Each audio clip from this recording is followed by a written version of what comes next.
Une position ennemie, une forteresse. Ici vous avez ce qu'on appelle une baliste qui lançait, plus là, mais des projectiles enfin des pierres. Là sur le même principe, vous avez un scorpion qui lui lançait plutôt des pieux. Ici une catapulte qu'on appelait un onagre, ça vous reconnaissez peut-être plus facilement. Ici avec une tête d'animal, je ne sais pas si vous voyez bien, mais ça ressemble à c'est un bélier, c'est pour enfoncer les portes. Alors la pluie n'a pas arrangé des choses. Et ici vous avez une tour de siège qui permettait de passer au-dessus des murailles. Donc ces trois engins à l'époque romaine utilisaient le principe de la torsion, c'est-à-dire qu'on prenait une corde, ici on la voit bien et ici on la voit, qu'on tordait pour emmagasiner une force et la libérer violemment pour envoyer le plus loin possible le projectile. Derrière vous, l'engin que vous avez n'a pas de corde parce qu'il va utiliser un autre mécanisme qui est celui du contrepoids. Donc ici, vous avez une photo qui reproduit beaucoup plus fidèlement d'un point de vue esthétique ce qu'était un trébuchet. Cette machine s'appelle un trébuchet. Elle est quand même bien postérieure à l'Antiquité romaine puisque c'est au XIIe siècle, donc au temps des croisades, qu'elle va être surtout utilisée. Là vous voyez ça va utiliser donc un contrepoids et ça fonctionne sur le principe du levier.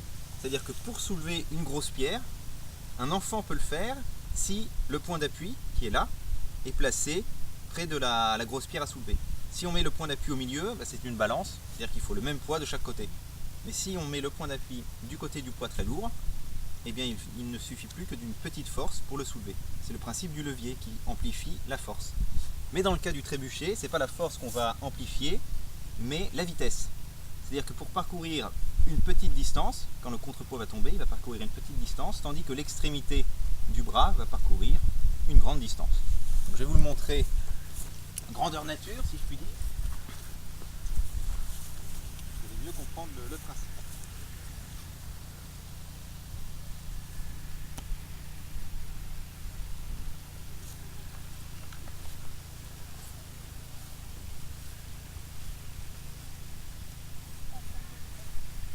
Donc au point de vue des dimensions, ça n'a rien à voir, hein, parce que le projectile faisait, la pierre qu'on envoyait faisait entre 150 et 200 kg, c'est pas une bombe à eau.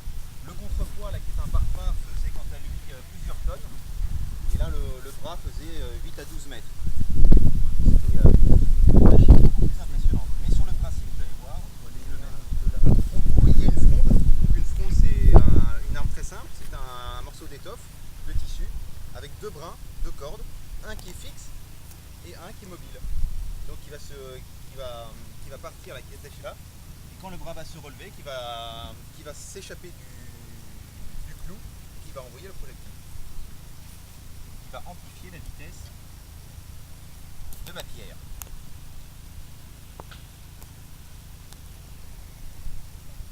Alors c'était très long à armer cet engin, la cadence de tir était de 1 à 2 par heure.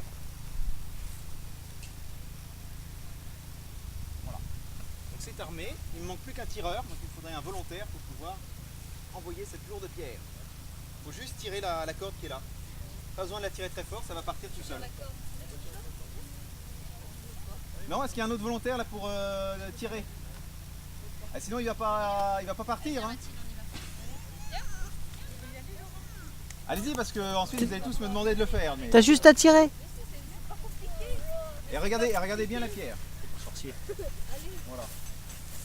C'est facile. Tout à fait, oui. Ça va partir très vite. Tire-toi. Vas-y. Sors, un petit.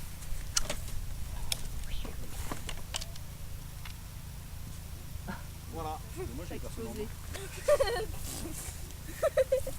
Voilà ce qu'était un trébuchet pour pouvoir percer une muraille et lancer des pierres à très grande vitesse.